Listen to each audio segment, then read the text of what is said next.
dangerous with the ball in his hands. Goes to loop ball. Dropping back is Revolt. It's in his ballpark.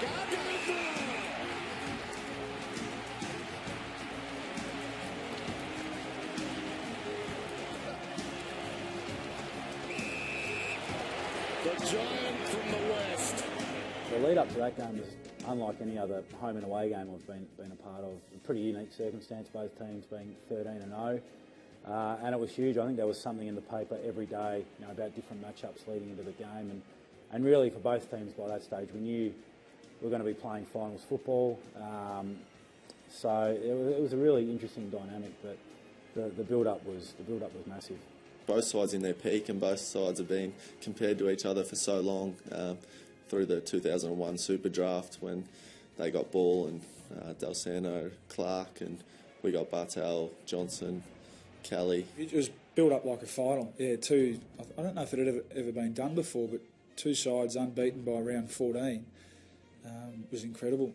We'd had a pretty good rivalry with Geelong even up until that point. We played off in a few big games. He's given it a ride. Milne waits, but Roos come from nowhere. Fine bounce, plenty of time.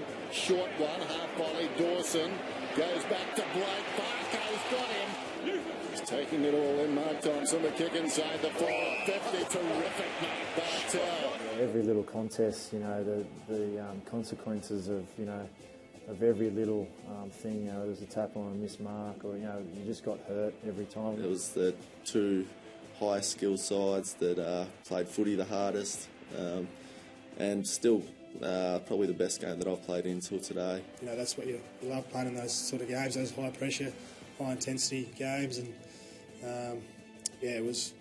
Well, I just remember the game being really fast and really brutal.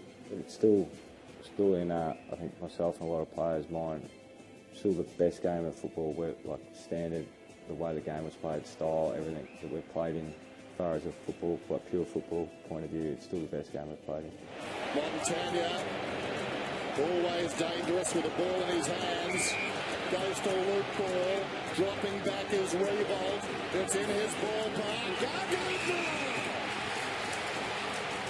How he held onto that footy, because he hit the pack at such pace. I remember seeing on the vision after the game that he'd come from about the 50 and run about 30 or 40 metres in, but it was it was a huge grab. Just seeing Gardy just take those big long strides and take that big mark, and the sound was just deafening. Instead of trying to spot someone inside 50, I kicked it as long as I could to the top of the goal square, and of course the big show Gardy did the rest, and he took an unbelievable mark, really. It was one of the marks of the season in the circumstances. It was a very similar mark to what Nick Naitanui took last year to win that game.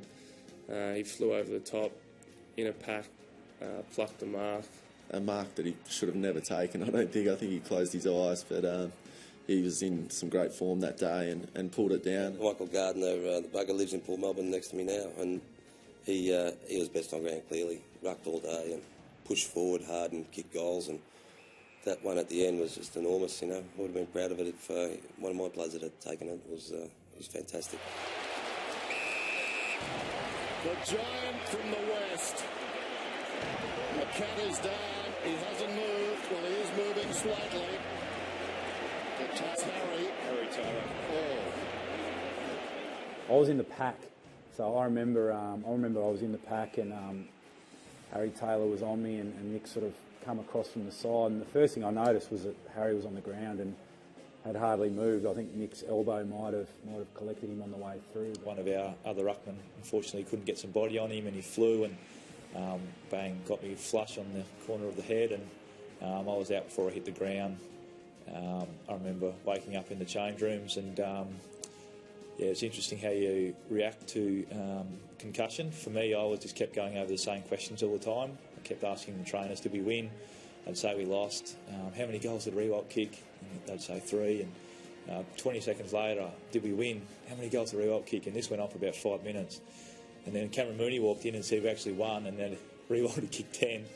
At this stage, I was sort of in tears. I know big old Blakey was about 40 metres away trying to chase him. He was a bit slow off the mark and left him forward, and he ended up winning the game for him. And there was a long break after that. Harry got concussed, and Would have been nice if Michael had to kick it under fatigue instead of having probably a couple of minutes off where Harry had to get carted off. Taylor's off the grab. Laflayan willing this kick through. If he kicks it, he doubts and Kilda can lose. He's kicked it.